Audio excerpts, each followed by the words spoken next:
Very quick update. 32 Ford. If you recall the last time we checked in, which was about a day ago, all I had left to get it ready to start was the trinary switch, the vacuum line to the modulator valve, and one of the tough ones was going to have to be come up with a way to hook up the transmission coolant lines. Check this out.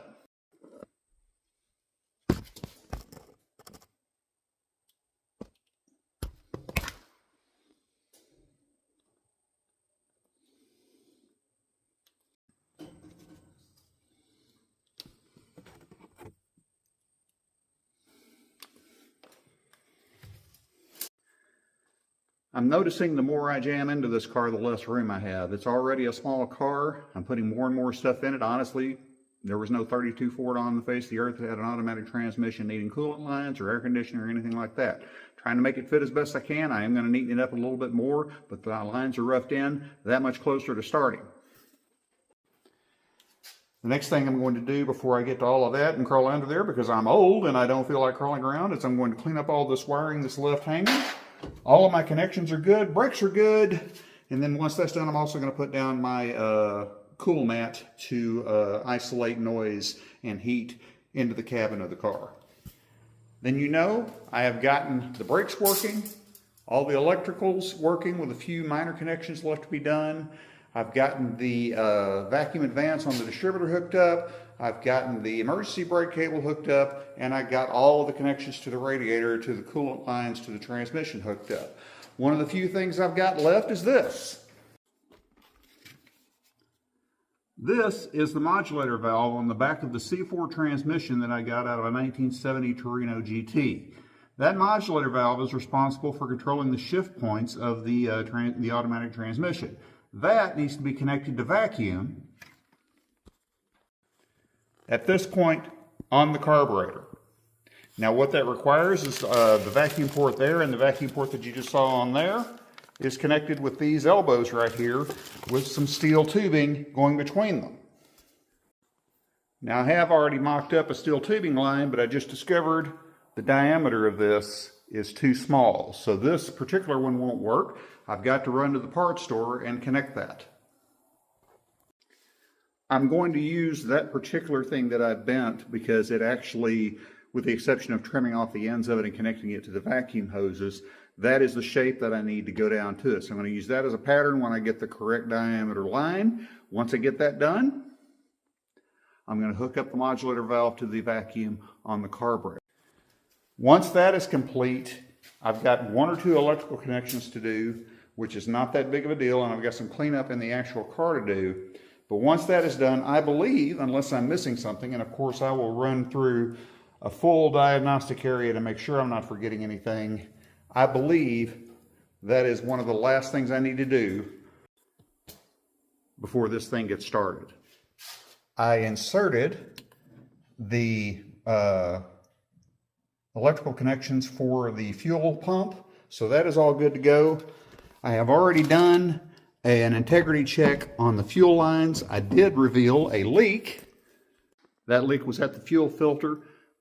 Silly me, missed a connection, a little bit loose, tightened it up, no more leaks. Fuel integrity check is done. Now check this out. That noise you hear, that is my fuel pump in the tank. I've already made adjustments to the valve, which is at 6 pounds of pressure, perfect for a carburetor. So that is good to go. No more fuel leaks. I do have one small problem, however. I added coolant to check for the integrity of the cooling system, and I do have a leak. And it is right here. If I can get a good shot of it, that freeze plug right under the motor mount. Right there. It is weeping at the bottom. So I've got to some work to do on that. The coolant leak itself is not catastrophic. It's seeping. I have had a case in a car many, many years ago where I had a slight leak on the freeze plug. And when I ran a couple of heat cycles, everything got a chance to expand and seal. It sealed itself up. I'm not optimistic on this. Chances are I'm probably going to have to replace that freeze plug. Not a big deal, but the leak is not bad enough to curtail first start. I did turn it over, engine hitched, timing issue, All of this is preliminary. I'm not ready to start it yet. So I'm going to work out the timing, getting closer to first starts. Okay, after much tweaking, adjusting of the timing, I'm going to try for the first start.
Of course, I've got idle to do and a lot of other things to do, but how about that?